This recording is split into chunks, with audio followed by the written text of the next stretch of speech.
abantwana bethu bayabulawa like bayatshontshwa ziningi izinto ezenzakalayo.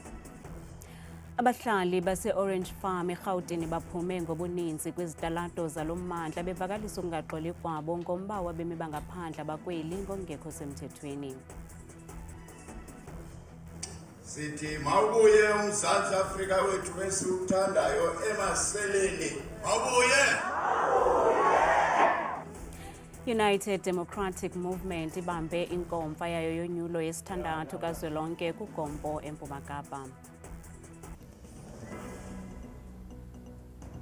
Sinibulise emakhaya kanti andabe ndodwa ndaba noPhumza Sikhumba noyitoliki yolwimi lwezandla.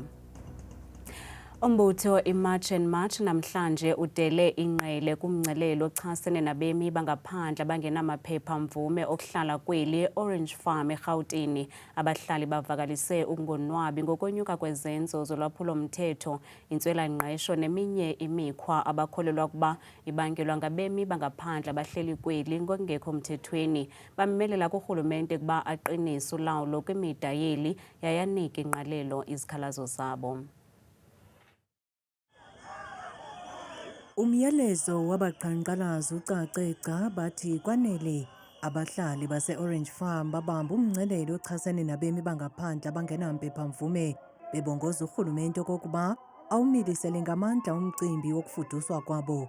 Bakwatyhola ngelithi urhulumente urhuqa unyawo ekunyanzeliseni imithetho yokukhusela imida yeli lizwe kubemi bangaphandle abangena ngokungekho mthethweni. The government doesn't act according to the Section 22 of jobs. We are finding that they are jeopardizing one of their constitutional laws that they have amended for themselves, as well as the Section 26 of the housing. We're expecting that whatsoever legally that the government can do is supposed to do for the citizens. Bakwayamanisa intswela-ngqesho nokuqatsela kolwaphulo-mthetho kubafuduki abathi baninzi kule ndawo yase-Orange Farm. Asithole umsebenzi most yabo bayasebenza thina sisebenzi as youth yala, then baletha ama-drugs, abantwana bethu bayabulawa like bayatshontshwa ziningi izinto ezenzakalayo, so like nami ngiyavuma ukuthi mabahambe, like we have had enough now. Kananjalo bagxeke kabukhali urhulumente ngokukwazi ukubeka bucala imali elinganiselwa kwi-600 million eerandi yokujongana neendleko zoqhankqalazo lweveki ezayo. Batsho besithi unenkcitho engenamsebenzi xeshikweni kukho abantu abathwaxwa linxele likakhetsekile. I can't go to Mozambique. I don't have relatives. I don't know anyone. How am I going to sleep? How am I going to live there? So then it's something that I ask myself each and every day, right? So then here in South Africa, I think maybe everything is easy, right? Because if you just get in, you just get a house, you just get money, you get support, things like that. Ngelixa iziphathamandla zigxininisile okokuba ulwaphulo-mthetho kuza kufuneka lujongwe ngendlela esemthethweni yaye kungasetyenziswa ubuzwe kungekho bungqina buphathekayo. I will encourage the community to work with the law enforcement agencies. Let them not take the law into their own hands, but they must criticize us where we don't do good. Because if we don't allow the law to take its course, we are going to have chaos in the country. So we cannot allow that. But I trust the community, as we have seen the way they are disciplined, that they will never take the law into their own hands. Abahlali ke bafunge ngelithi baza kuqhubeka noluqhankqalazo de kuthatyathwe amanyathelo aqatha ngakubafuduki. Mapolisa aseMpumalanga baqinisekise bonke abo bahlala kweli phondo kuba baza kukhuseleka ngomhla wama-30 kuJuni. Umkomishinala lamapolisa wephondo bambeleyo uNjengele Zep Mkhwanazi kunye nomphathiswa wokhuseleko loluntu uJackie Masiye baphehlele ngokusesikweni isicwangciso sabo sokhuseleko kwanokulungela kwabo ukuqobisana nabo baza kwenza ulwaphulo-mthetho ngolu suku lwemigushuzo lomhla wama-30.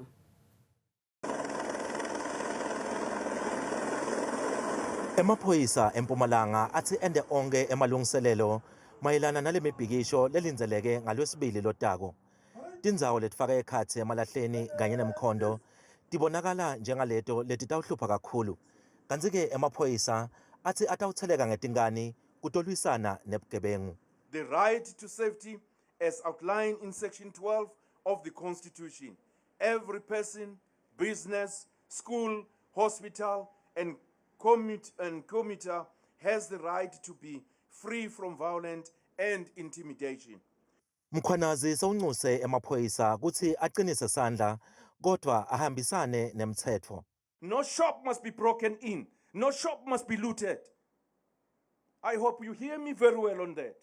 And these, I'm not compromising on it. And we must deal with it, and we must make sure that it's not happening. Hulumende wesifundza uthi sewuvele ukhulumisene nalabanye baholi bale mibhikisho. To those intending to participate in the march, I urge you to exercise discipline and responsible leadership. The strength of our message will never be measured by the damage you cause but by what commitment to peaceful and lawful protest. Kusenjalo masiye sewukhipha isixwayiso kulabo labayingcenye yebugebengu lobuhleliwe kuthi bangasebenzisi lemibhikisho kufeza tinhloso tabo ngoba ke batalutfota lolumandi. Etindzabeni tetfu ku Channel 163 lotiletselwa iNewsroom Africa ngingumweli Masilela eMbombela eMpumalanga. Umasipala waseMnquma eMpuma Kapa wayekhewa kwimeko embi kakhulu yezezimali nolawulo ukuqhwalela konikezelo lwenkonzo ukunyuka kwamatyala alo masipala kunye neziphumo zophicotho zincwadi ezingancumisiyo. Lo masipala wawunenkcitho engaphaya kwe-500 million rand kodwa nangona kunjalo kule minyaka mihlanu idlulileyo amagosa kulo masipala athi guqukile imeko kunangaphambili kwaye nomphicothi zincwadi khangabone makhwiniba kunyaka mali ka-2024 ukuya ku-2025. Umasipala waseMnquma nowakhe wajongana nemingeni emandla neyadala ukulibaziseka kweziseko zophuhliso kutshanje wenze inkqubela phambili ekubuyiseleni isidima sawo. We took a municipality that was financially bankrupt and that was engulfed with political instability at that time. And there were many issues because in terms of the view of the Auditor General, all items that were to be assessed were not right. It was just a mess. Abanye abahlali bathi noko bayalibona utshintsho. Imeko kamasipala wethu, it was very, very bad, you know. In terms of his service delivery, we just had nothing. And by the time he arrived and CFO wake, we crafted what we had in mind in terms of improving inansika lives abantu balapha eNantsikeni eMnquma. Osomashishini basekuhlaleni bathi uzinzo olutsha lubuyise ithemba kwezoqoqosho kulo mmandla. We took a decision after the new appointment of the new municipal manager that let us work together, and it has proved that partnerships work. Ngelixa beyivuma inkqubela phambili ebonakalayo amagosa agxininisa ukuba eyona nto iphambili ngoku kugcina ezinzuzo kunye nokuqinisekisa ukuba iinkonzo eziyimfuneko zihlala zifikelela kuluntu lasekuhlaleni. I-United Democratic Movement ibambe inkomfa yayo yonyulo yesithandathu kazwelonke kugompo ngalempelaveki. Abathunywa nabaphuma kulo lonke eli bazokwenyula iinkokheli ezintsha zekwenziwe nezicwangciso ezintsha zalo mbutho phambi konyulo lomasipala noluza kubanjwa ngoNovemba. Kwakule nkomfa kuza kuphehlelelwa umqulu wezithembiso wonyulo njengoko lo mbutho ufuna ukuqinisa inkxaso yabalandeli nabavoti bayo. Sithi mawubuye uMzantsi Afrika wethu esiwuthandayo emaseleni. Mawubuye. Kwintetho yakhe namhlanje umongameli we-UDM uBantu Holomisa umemelele kurhulumente ukuba aqinise ingalo yomthetho ngokwayamene nemidayeli ukanti ukutsho oku ngethuba ilizwe loMzantsi Afrika lijamelene nengxuba kaxaka yabemi bangaphandle abakweli ngokungekho mthethweni. Abantu abaninzi it's not that bangene through borders ezingasebenziyo kodwa bayangena ngepermit. Xa kufika ixesha loba mhlawumbi 6 months okanye 3 months iphelile angagoduki ubabona only ngoDisemba. Abanye bebethi bezo-apply nabo bazi-refugees bahleli kakubi kumazwe wabo But come December, bayaphinda bawele. Othi Christmas kumakwabo. Uphindela njani apho kubethwa khona? Namhlanje iqela le-UDM belidibene kwisixeko sakuGompo eMpuma Koloni nalapho injongo yalo ibikukuqinisa isikhokelo salo mbutho. Kwintetho yakhe utyhole ngelithi bukhona ubuqhetseba nobuyekeyeke kwisebe lezekhaya. What South Africans want now is not arguments about who raised these concerns first. They want solution. Esoleka kusingaye uOlomisa uthe kwisikhokelo esonyulwayo esitsha se-UDM unethemba ukuba siza kusebenzisana ukuqinisa lo mbutho.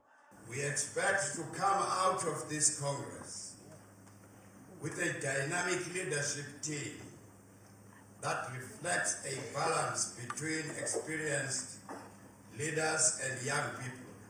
Kungokunje eliqela lithi amehlo alo aza kuthi ntsho kulonyulo langoNovemba.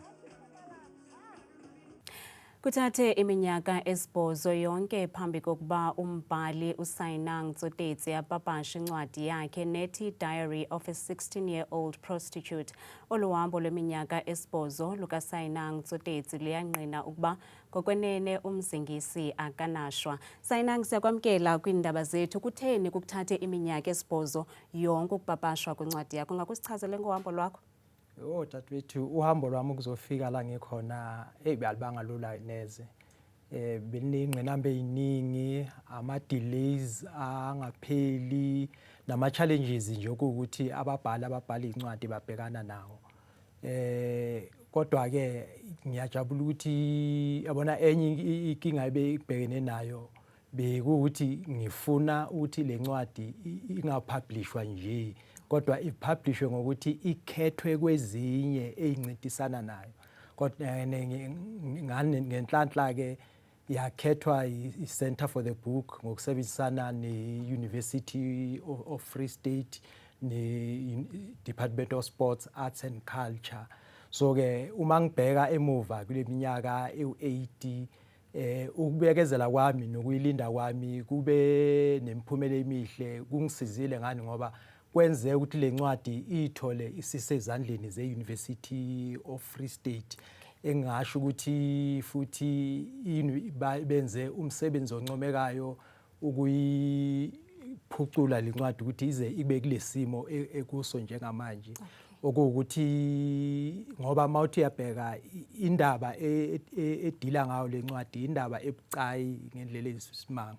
So kube kudingeka ukuthi ihandlishwe okanye ipublishwe ipublisher enobunono nobuciko ngoba idila ne-issue. Okay. Yintoni eyakhuthaza ekubeni ba ubhale le ncwadi Diary of a 16-year-old Prostitute? Ingantoni le ncwadi okanye balisa ngabani? Into engikhuthaze ukubhala le ncwadi ukubona indlela abantu abaningi abahandlisha ngayo ama-case wokunukubezwa kwezingane ngokocansi nokuthengisa ngomzimba amantombazana aselula nokusetshenziswa ke nje kwamantombazane kwezingane zesikole isetshenziswa obaba abadala abanezimoto nezimali. You know, inkathi eziningi uma ingane inukubezwe ngokocansi abomndeni babiza i-family meeting makumele babiza amaphoyisa. And ne family meeting yakhona abayibizi ngenhloso yokuzoxazulula lenkinga evelile. Bayibiza ngenhloso yokuzovikela lesigila mkhuba ukuthi singaye ejele. Ngoba inkathi eziningi ingane ihlukunyezwa okanye idlongulwa abantu ezisondelene nabo okanye abantu abasondelene nabomndeni. Abantu ukuthi umndeni uyabakhathalela, awufuni ukubabona behlukumezeka, awufuni ukubabona bejele. Okwenza ukuthi umndeni ugcine usuyinyathela ngeenyawo indaba yakhona ngoba bengafuni ukuthi ifike emaphoyiseni. Uzwe umuntu ethi usibanibani udlwengule ingane la kodwa sikhulume naye samkhuza okanye sikhulume naye samhlawulisa imbuzi wasithembisa ukuthi uzoyiyeka lento. Angeke ayiyeke, uzoyiphinda ngani ngoba ngokumhlawulisa imbuzi niyamkhombisa ukuthi lento ayenzayo ayinawo ama consequences kunokuthi ayiyeke uzothenga imbuzi ayigcwalise isibaya ethemba ukuthi uma nimbamba nizomhlawulisa imbuzi okanye uzwe uthole indoda endala enemali nezimoto ithandana nengane esikole kodwa abantu bakhombele ingane esikole ngeminwe bablime yona bayilabule njengomuntu njengengane ekhohlakele ethanda imali nezimoto bakhohle ukuthi lengane ayizishelanga kukho ubaba omdala osebenzise imali zakhe nezimoto zakhe namandla ukukhohlisa lengane ukuthi ithandane naye so lezo ezinye zezinto okuwukuthi abantu abazenzayo eyivikela igilamkhuba eyinukube zingane iphinde icindezele nama victims of sexual abuse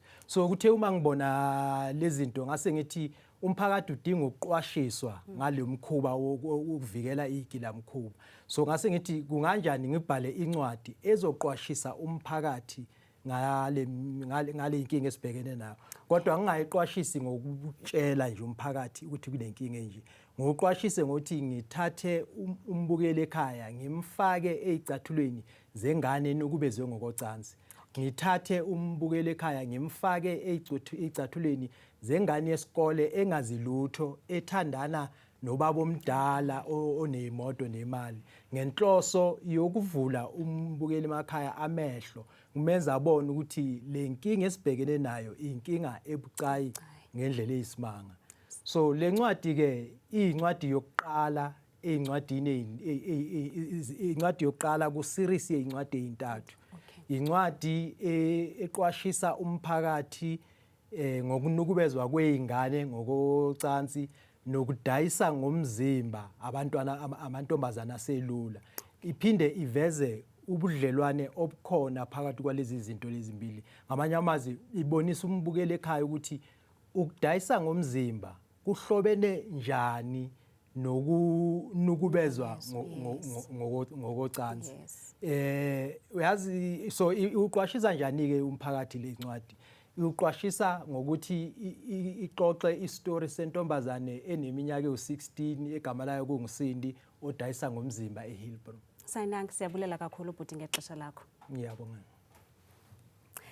Sele iminyaka emine ngokusukela kwathi kwehla inhlekele yokusweleka kwabantwana abangama-21 kwindawo yentselo yaseNyobeni kuGompo kwiphondo leMpuma Kapa kungokunje umdlalo weqonga obizwa eNyobeni uzakuqhuba kumnyhadala wenkcubeko eMakhanda ukusuka ngomhla 30 kuJuni kuya kumhla wesine kuJulayi kwilinge lokuxhobisa ulutsha ngobungozi botywala neminye imingeni olujamelene nayo nanjengoko kuqukunjelwa lenyanga yolutsha. I wish I never lied to Mama. I still get the images of Abusuku. Soloko zibuya zidlala ngokuphindaphindiweyo engqondweni yami. Isithwakumbe saseNyobeni sashiya ilizwe lonke lithe nkamalala emva kokusweleka kwabantwana abangama-21 ngoJuni ka-2022. Insusamabandla yale ntlekele luxalathelwano olwathi lwenzeka kwindawo yokuthobunqano eyaziwa ngokuba kuseNyobeni. Isemininzi ke imibuzo engakabi nazimpendulo ngale ntlekele. Umdlalo weqonga obizwa eNyobeni nodlalwa ngabantwana bezikolo ezahlukeneyo zaseBuffalo Flats, eMdantsane naseScenery Park wenza inquleqhu yokuvundlisa ulutsha ngobungozi botywala nokunqanda iziganeko ezikumila kunje. Kule theatre production eyona nto siyifundisayo first of all underage drinking sifundisa abantwana ngobungozi bayo and then also we are engaging youth to think wisely about the decisions abazenzayo but ayipheli apho kwakule theatre production we are calling for justice for abantwana abaswelekayo victims zaseNyobeni and also we are putting isipili a mirror to society intoba sonke masizijonge indima esiyidlalayo ekukhuliseni abantwana. Lo mdlalo weqonga ukwahlaba ikhwelo nakulutsha ukuba lohlukane nomkhwa wePens Down kwaye nabasemagunyeni kuthiwa mabancedise ulutsha ngezixhobo zemidlalo nobugcisa khona ukuze lubhekele ebutywaleni nakwezinye izinto ezingatshongo khona. Ayadingeka amabala abantwana for abantwana bayodlala, ziyadingeka izipoti, ziyadingeka recreational activities ne-arts, so that abantwana bazoba nendlela okanye bazoba nezinto eziphuhlisa italente yabo ngaphandle kwesikolo, but zibe khona extramural activities nezinto eziphuhlisa abantwana ulutsha, because le youth ine-energy eninzi and i-energy yayo needs to be directed towards into positive. So umntana ukwazi umnqanda nje ngokuthi hayi, but ufuneka umnike into ayithandayo azoyenza ezobangela into yoba ayibone ikamva lakhe, abone nekamva kule nto ayenzayo. Lo mdlalo weqonga uza kube useqongeni kumnyhadala wenkcubeko waminyaka le oqhubayo sithetha nje eMakhanda. Siyahamba next week, so performa kwi-National Arts Festival eMakhanda, so performa from the 30th to the 4th. Ukanti ke inkundla ephakamileyo yakugompo kulindeleke ukuba iwise isigwebo ngokuphathelene nale ntlekele yasenyobeni ngomhla wa-10 kuJulayi, ngethemba lokuba iintsapho zamaxhoba ziyakutsho zifumane impendulo ngokwenzekayo.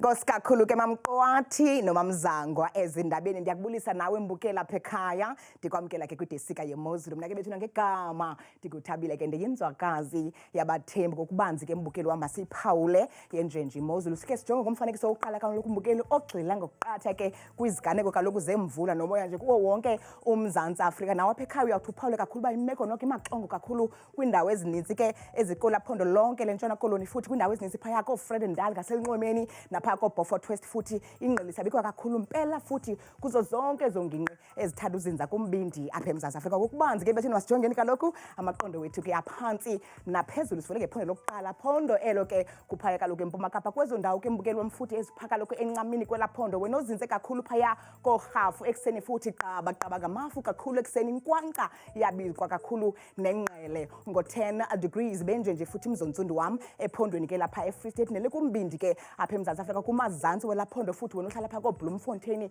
napha eFicksburg ekuseni, futhi lonqele kakhulu nokulwatywa zokuqatha kwamaza phaya kuyabanda ngo-4 degrees benjenje, futhi kwelaphondo ke lapha eNtshona Kapa ndawo ezininzi ezigudle unxweme kuyabanda kakhulu phaya kaloku kooFredendal ekuseni napha kooWorcester Kapa lodumo, futhi kuyafefa bevuka phaya ngomoya obhudla kakhulu ngenxa yakhe ke la 13 degrees benjenje, futhi mbukelo wam ephondweni ke lapha eNorthern Cape kwindawo ezininzi ke ezikumantla kwelaphondo njengapha eUppington, futhi ekuseni naphaya kooKurumal Alexandra Bay, futhi lonqele mpela xa bevuka ngomso ngelashumi nje elikhatshwa sisithathu kanti ke benjenje, futhi ephondweni ke lapha eNorthwest kwezo ndawo ke zijonge kamandi phaya kumantla nempuma kwelaphondo, wena ohlala phaa koMahikeng, futhi ekuseni kusabanda ngo-9 napha kumantla futhi kwelaphondo njengaseRustenburg sisithoba kakhulu ekuseni, kanti baphila ngolu hlobo kwelaphondo ke lapha eGauteng kwindawo ezininzi ke njengapha kooPretoria, Bronkhortspruit, eSoweto, Alexandra, futhi naseSprings kuyabanda xa bevuka ngomso, amaqondo futhi asephantsi kakhulu ngaye la 4 degrees nyuka nam ngokubanzi ke mbukeli wam siphawule ephondweni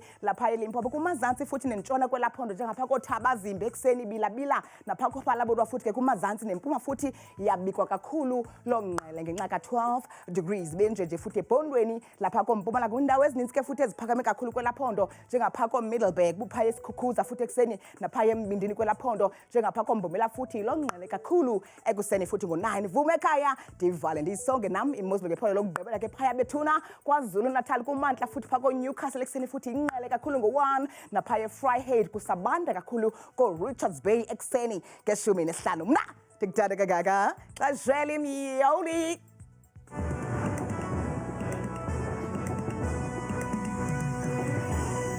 Kamnandi mawethu.